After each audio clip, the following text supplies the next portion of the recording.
I have received endless requests to unbox this product. This is the Saitek R.A.T 7. So the R.A.T is available in 4 different flavors. The 7 is the highest end one. Although there is a 9, it is the same mouse as the R.A.T 7, except it is wireless instead of wired. This is a 5600 DPI mouse. It connects to your computer via USB 2. All of that is completely unexceptional. The part that is interesting is the fact that this is adjustable in almost every dimension and angle. So the R.A.T 7 has little gears and dials all over it to make it mold perfectly to your hand, no matter what kind of hands you have. So you can see I have stumpy hands. See, I have these short, fat fingers that make most mice fairly uncomfortable for me, but my understanding is with the R.A.T 7, no matter what kind of fingers I have, it will be comfortable. So you can see the box is a very, very high quality box. You can open up the front of it and you can see a little window that has the R.A.T 7 in it. We've got some more features here. So they show some of the different dials that you can use to adjust dimensions of the R.A.T 7. So you can move this. You can move this aspect of it, the thumb rest, out and in. You can move it forward and back. That's pretty cool. So you can move the bottom here, down and up. Let me see how this one works. Not sure. Let me see what else we've got here. Holder. Here's a storage tin. Okay, why don't we just open it up and see what happens. Hopefully I have my key. Oh, I don't have my keys on me. This is gonna be bad. The cameraman has a key on him. Hopefully I can figure out how to even open this box. Every once in a while I encounter a box that's a bit of a challenge to unbox. Ah, there we go. So you actually have to open up the window in order to unbox this particular mouse. So we'll just kind of grab onto that there.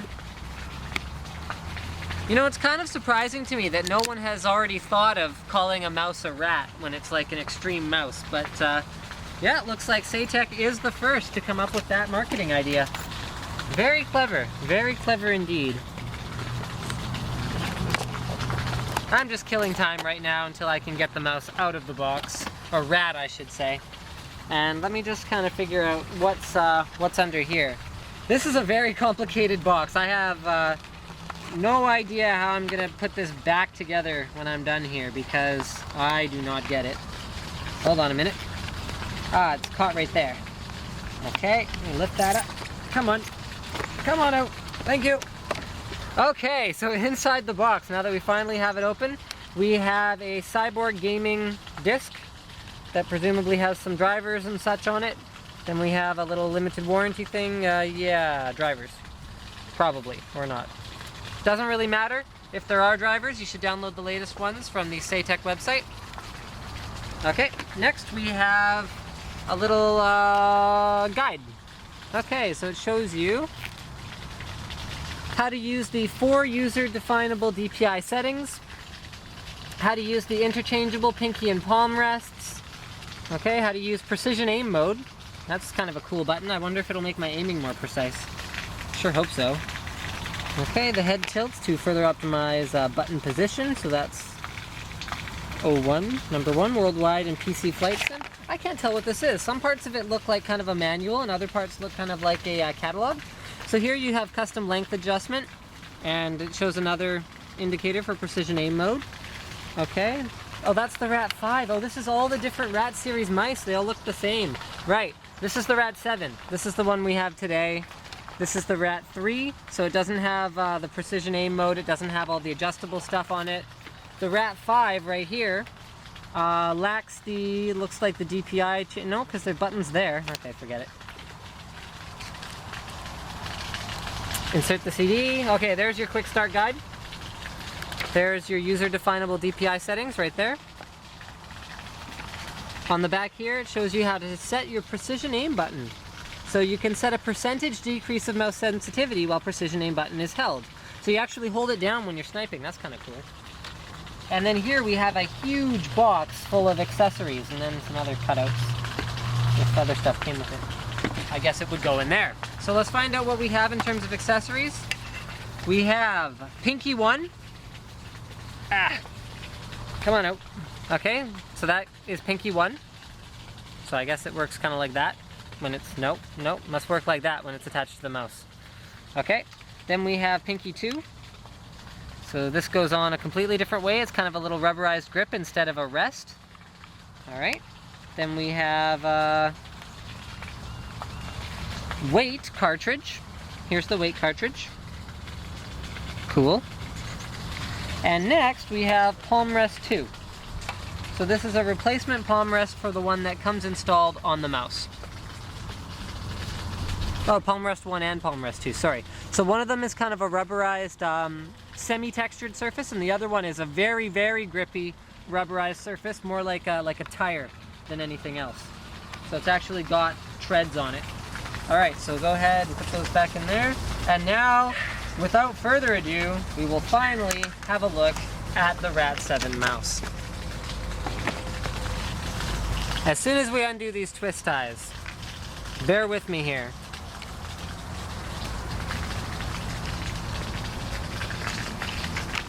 I do like fancy retail packaging, but it makes my job a little bit more difficult because I have to do all of this on camera in one take. And I can't get it out of the box. Yeah. It's a hard profession, unboxing products for a living, but somebody's got to do it. Somebody has got to do it. There we are. That is the R.A.T. So why don't I start with showing some of the features that we've talked about already. So here, come in and have a close look, cameraman. So there's your forward and back buttons. There's your precision aim button, so that's very comfortably positioned to easily press it, and then you can even press one of these other buttons at the same time depending on what kind of key bindings you're using. Here is a mode button right there, so that's within easy reach of your index finger. Here is your DPI toggle button. There's your left click, there's your right click. Over on the other side we have the interchangeable pinky spot, so we can use any of the other 2 pinky ones to attach there. Under here we have weights. So here, let me see how to... I'm guessing if I undo this, it will release the weight cartridge somehow. So we're not actually going to do that for the time being, because as much as I want all the weights all over this park bench, that would make my life more difficult. So there you have it. So it adjusts this way, it adjusts this way, many different ways. If I could figure out where some of the buttons are to adjust anything, then that would be great, but maybe we'll do a follow-up video on this one and show all of those other aspects of it. It has a very, very high quality braided cord on it, so you can see that you cannot see through the braiding at all, and it's got a gold-plated USB 2.0 connector. And thank you for checking out the unboxing of the Saitek R.A.T. completely adjustable gaming mouse. So after consulting the manual, we figured out how to make most of the adjustments here. So, okay, first of all, you get the key out of the back.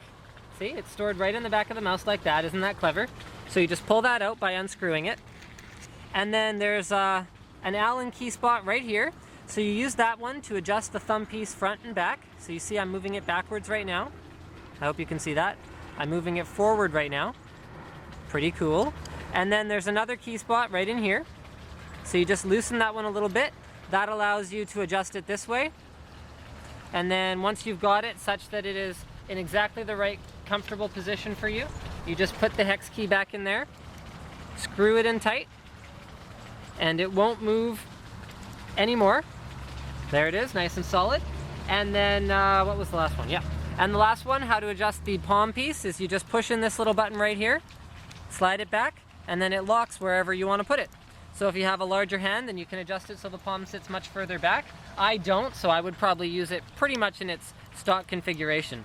So that is pretty darn cool. One thing I didn't mention in the last video was it actually has an aluminum base, so this thing is built like a tank. It's quite heavy, so I would probably recommend you remove some of the weights that come on by stock. So you just undo this, you can pull the weights off and put them in your little weight storage container. Thanks for checking out this addendum to the previous unboxing.